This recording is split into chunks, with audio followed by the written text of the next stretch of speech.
News. విశాఖలో call money తరహా case వెలుగు చూసింది. టీడీపీ నేత నాయుడు రామకృష్ణను పోలీసులు అరెస్టు చేశారు.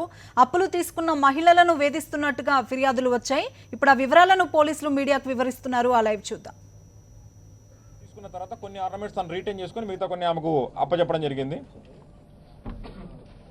తర్వాత ఎప్పుడైతే ఈవిడ శారద మొత్తం అమౌంట్ అంతా రీపే చేసిన తర్వాత కూడా ఇతను ఆ గోల్డ్ ఆర్నమెంట్స్ ఇవ్వకుండా కొన్ని ఆమె దగ్గర నుంచి మొట్టమొదటిగా తీసుకున్న ప్రామిసరీ నోట్స్ చెక్స్ కూడా రిటర్న్ చేయకుండా ఆమెని ఇల్లీగల్ ఫేవర్స్ అడగడం మొదలుపెట్టాడని చెప్పి కంప్లైంట్ వచ్చింది.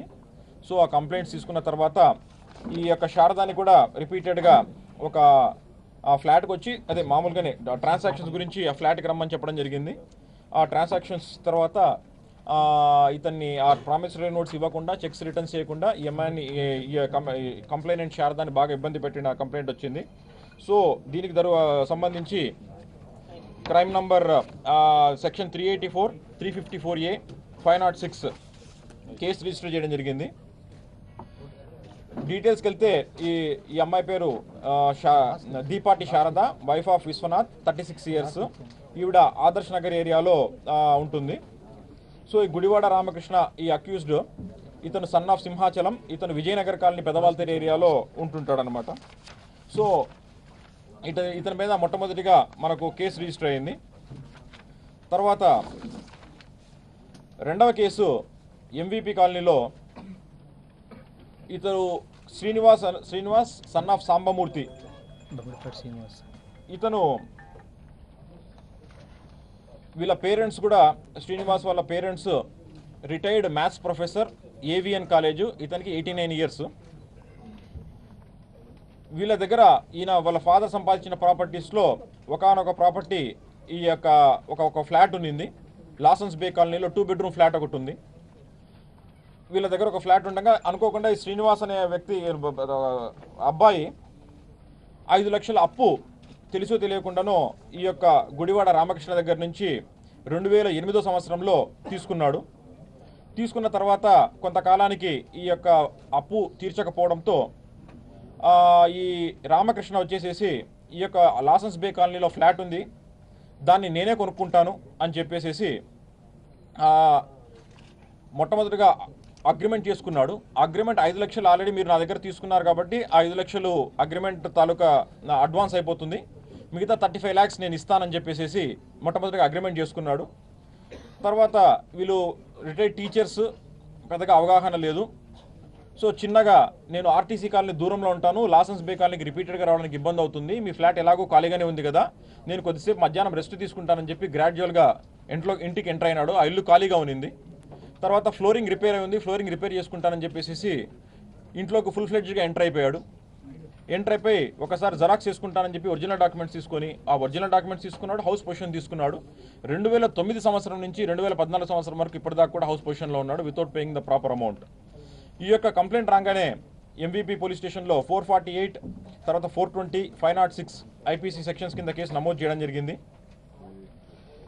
ఇతను ఈ యొక్క రిపీటెడ్ కంప్లైంట్స్ రాగానే ఇంకొక కంప్లైంట్ కూడా వచ్చింది మనకు 4th Town పోలీస్ స్టేషన్లో.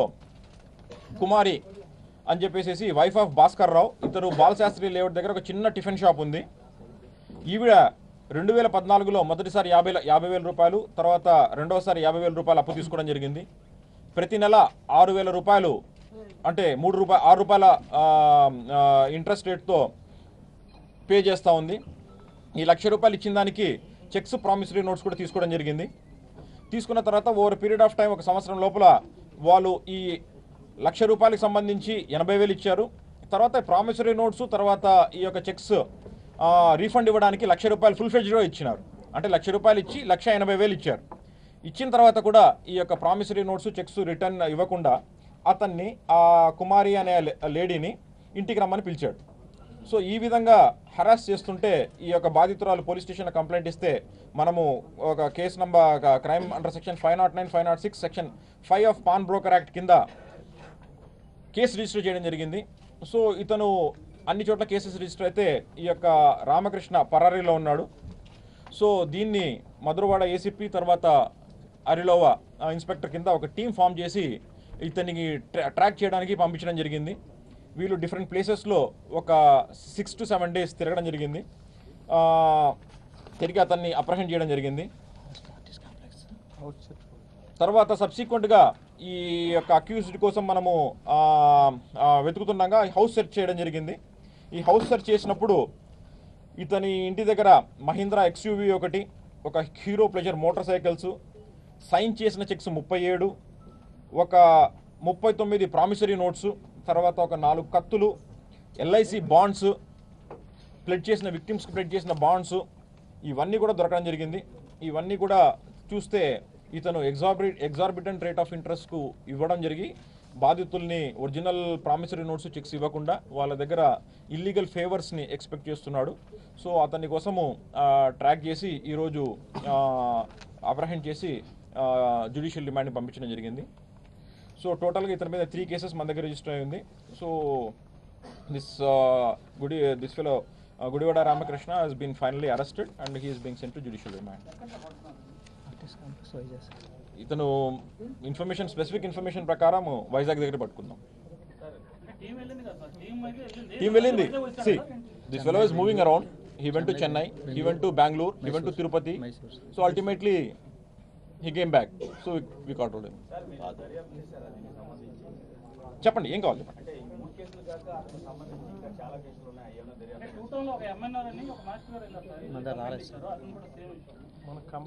Complaint రావాలేదండి.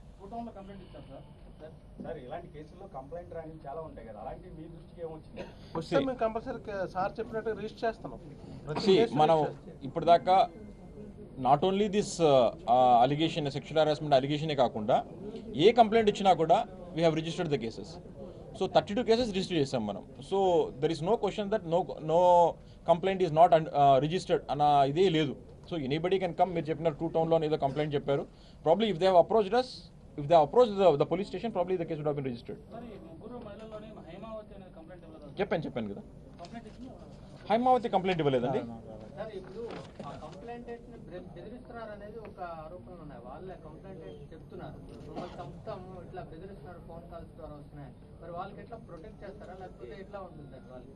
See, once this fellow is not, till the time this fellow is not apprehended, these kind of threats will come. Once that fellow is apprehended, obviously the house is seized. All these things have been seized, obviously. And whatever his network is there or friends ఎవరు ఉన్నారు accuse అయిన తర్వాత there will not be further threatening calls ఉండవండి. వాడు దొరకనంత వరకు threatening calls ఉంటాయి. మీ house search చేసామండి. ఈ లాసన్స్ బే కాలనీలో ఏదైతే హౌస్ ఆక్యుపై చేసుకున్నాడో 2 bedroom ఫ్లాట్ అని చెప్పాను కదా, ఆ హౌస్ సెర్చ్ చేసినప్పుడు మీకు చెప్పాను కదా ఈ ఐటమ్స్ అన్ని దొరికాయి. Promissory notes, checks, blank checks, motor cycle, ఈ కేసుకు సంబంధించిన డాక్యుమెంట్స్, ఈ వెహికల్ సంబంధించింది ఇవన్నీ కూడా మనకు ఆ హౌస్ సెర్చ్ చేస్తేనే దొరికినాయి. ఇవన్నీ అప్పుడే మనకు we got more suspicion that this fellow is harassing అన్న information we got further reinforced by this. See, మీరు చెప్పినట్టు whatever the complaints that we have received is only pertaining to extortion of money and harassment. We don't know other complaints who are not coming forward till now. They might be suffering with, he might be threatening with some other threat. Yes. ఇప్పుడు దాకా మనకు వచ్చిన కంప్లైంట్లో see, there is no purpose for him to retain that kind of weapons, dangerous weapons in his house. So వేరే victims ఎవరైతే ఉన్నారో ఏ విధంగా భయపెడుతున్నారో మనకు తెలియదు. ఫర్దర్గా మన కంప్లైంట్స్ ఇప్పుడు అక్యూజ్డ్ దొరికాడు కాబట్టి ఏదైనా ఫర్దర్గా మన కంప్లైంట్స్ వస్తే will register and further will enquire.